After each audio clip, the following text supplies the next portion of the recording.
Healing వాస్తుతులకి స్వాగతం మిత్రులారా. స్థాపత్యవేద ధర్మం ప్రకారం 8 సంవత్సరాల క్రితం కట్టినటువంటి ఇల్లు ఏదైతే ఉందో ఆ బీమ్స్ ఆ పిల్లర్ పార్ట్స్ని అనుసరించి నాలెడ్జ్ కొత్తగా అప్లై చేయడం ద్వారా ఆ యొక్క శక్తిని రూపాంతరం చెందించడం ద్వారా మనం ఒక కొత్త స్పేస్ని క్రియేట్ చేశాము. సో ఆ యొక్క స్పేస్లో మనం ఇప్పుడు ఒక లివింగ్ రూమ్ సంబంధించినటువంటి స్పేసెస్ని ఏ రకంగా డిజైన్ చేసాము, నాలెడ్జ్ అక్కడ ఏ రకంగా అప్లై చేసాము, సో ఒక ఎంట్రీ దగ్గర నుంచి ఏ రకంగా మనం వెళ్తున్నాము. సో ఇది ఒక ఎంట్రీ బెడ్రూమ్ అండి. సో ఇక్కడ ఈ స్పేసెస్కి ఇలా రావడం ద్వారా మనం ఇంతకుముందు వీడియోలో లెఫ్ట్ సైడ్కి వెళ్తే మెయిన్ బెడ్రూమ్ అనమాట, మాస్టర్ బెడ్రూము. తిన్నగా వెళ్తే కిచెన్లోకి వెళ్తాము. ఈ రకంగా త్రూ ఫాయర్ ద్వారా మనం వచ్చినప్పుడు now we are entering in to the living room please. So ఇది ఒక లివింగ్ రూమ్ కింద డిజైన్ చేయబడింది. అంటే ఎగ్జాక్ట్గా మనం ఉన్నది ఏంటంటే ఇంటి మధ్య భాగంలో బ్రహ్మస్థానం మీద నేను నిల్చున్నాను అనమాట. సో ఈ యొక్క స్పేస్ టెక్నికల్గా మనం చెప్పాలనుకున్నప్పుడు ఇల్లు మొత్తము 1:2 ప్యాటర్న్ అనేది తీసుకునేటప్పుడు ఈ యొక్క దక్షిణం నుంచి ఉత్తరానికి ఉన్నటువంటి పార్ ఏంటంటే మనకి పొడుగు కింద తీసుకున్నాము.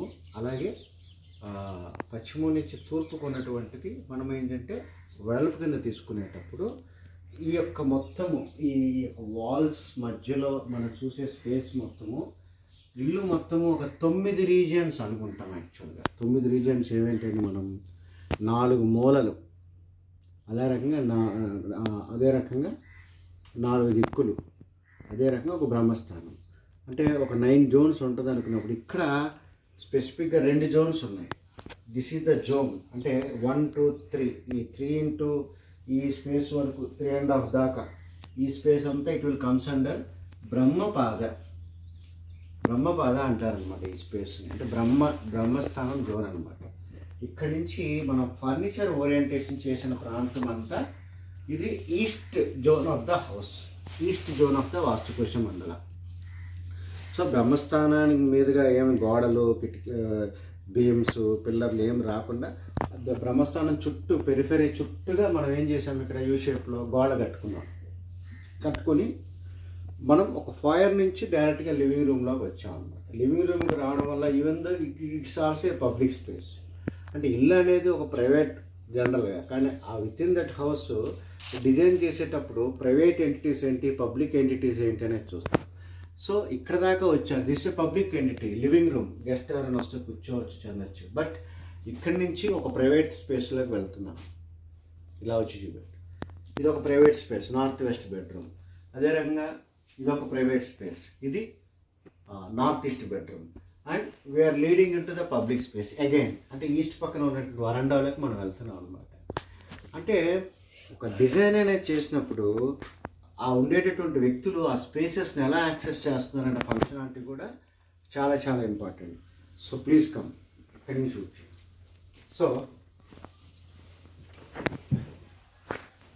సో ఇది ఒక లివింగ్ రూమ్ అండి. ఈ లివింగ్ రూమ్ సంబంధించినటువంటి ఒక సిట్ అవుట్ అనమాట.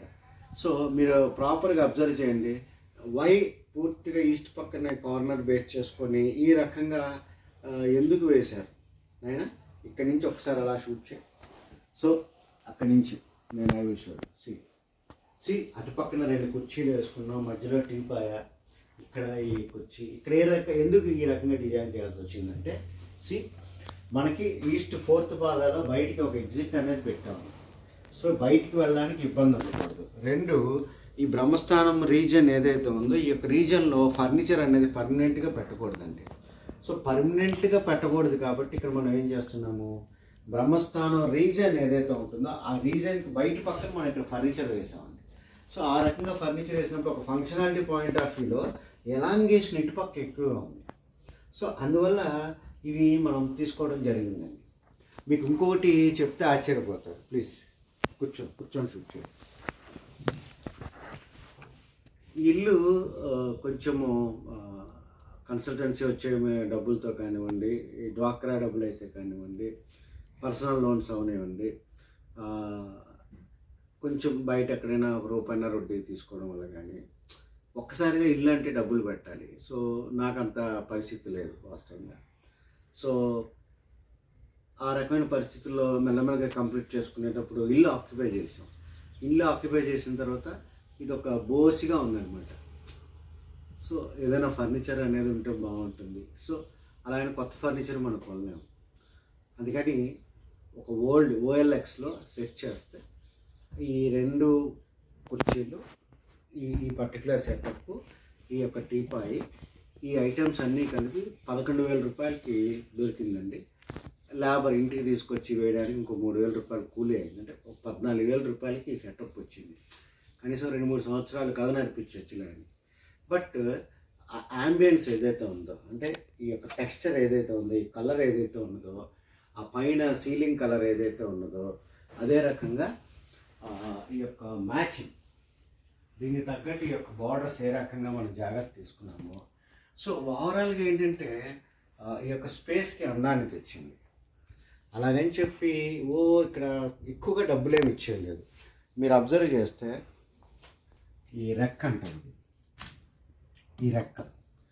ఈ రెక్కకు వాడిన కలప ఏదైతే ఉన్నదో అది ఒక సెకండ్ హ్యాండ్ యూజ్డ్ విండోస్, అంటే పాత ఇల్లు తీసేయడం ద్వారా వచ్చిన విండోస్లు సరిచేసి నొప్పించి ఇచ్చిందనమాట. సో ఈ ఫ్రేమ్ అనేది మనకి ఒక 1,300-1,400 అంతా తయారు చేసి వాళ్ళు ఇస్తారనమాట.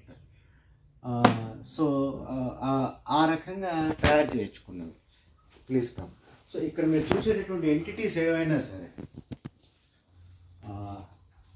ఈ రకంగా మొత్తం తలిపేస్తే ఈ రకంగా ఉంటుంది మనకి. సో ఈ కలరును ఈ టెక్స్చర్ ఈ 2 మ్యాచ్ అయ్యేటట్టు మేము చూసుకున్నాం. అదే రకంగా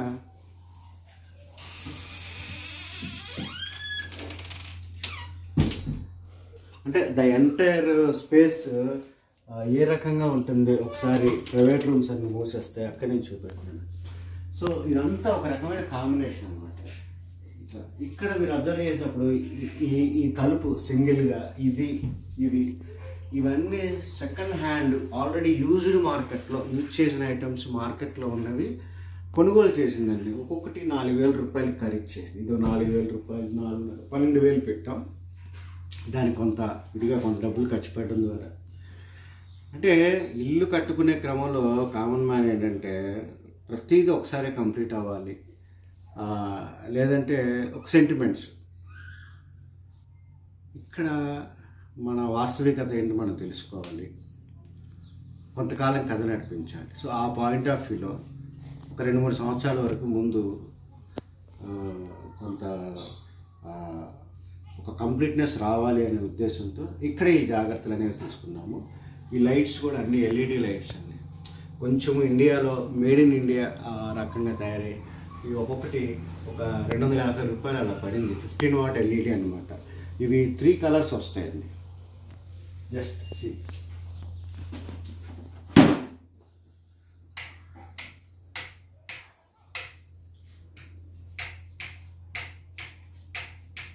ఇలాగా 3 కలర్స్ వస్తాయన్నమాట ఇవి.